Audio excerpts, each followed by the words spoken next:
Kodikunnil Suresh പട്ടികജാതിക്കാരനല്ലെന്ന് K Shaju. Certificate തിരുത്തി പട്ടികജാതിക്കാരനായ ആളാണ്.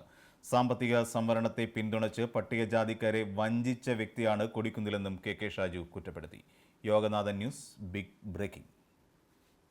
കൊടിക്കുന്നിൽ പട്ടികജാതിക്കാരനൊന്നുമല്ല. നിങ്ങൾ മനസ്സിലാക്കാൻ പറ്റുന്നില്ല. നിങ്ങൾ അവിടെ പോയി അവിടെ അന്വേഷിച്ച് നോക്കി. അത് പുള്ളി അടൂർ തെരഞ്ഞെടുപ്പ് വരുന്ന മുന്നിൽ കണ്ട് SLC ബുക്കിൽ മാറ്റം വരുത്തി പട്ടികജാതിക്കാരനായ ആളാണ് പുള്ളി.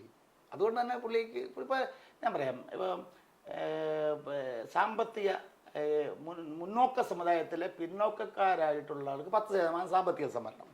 അത് സംവരണത്തിൻ്റെ മെറിറ്റിനെ അട്ടിമറിക്കുന്നതാണ്.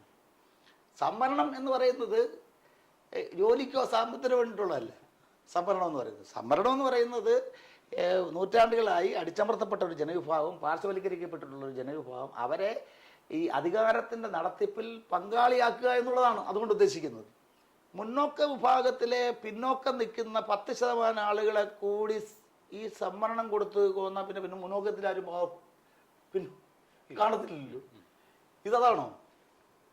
അപ്പോൾ ഈ പ്രശ്നം വന്നപ്പോൾ മുന്നോക്ക സമുദായത്തിലെ MP-മാർ പോലും നിശബ്ദത പാലിച്ചു. കൊടിക്കുന്നിൽ അതിന് സ്വാഗതം ചെയ്തു. പട്ടികജാതിക്കാരനായ റിസർവേഷൻ കൊണ്ട് മാത്രം 35 വർഷമായി MP ആയിരിക്കുന്ന കൊടിക്കുന്നിൽ സുരേഷ് സാമ്പത്തികമായ പിന്നോക്കം നിൽക്കുന്നവർ 10% സംവരണം എന്ന് പറഞ്ഞപ്പം അതിന് സപ്പോർട്ട് ചെയ്തു ഒരൊറ്റ MP. എന്തുകൊണ്ടാ? പുള്ളി പട്ടികജാതിക്കാരനല്ല.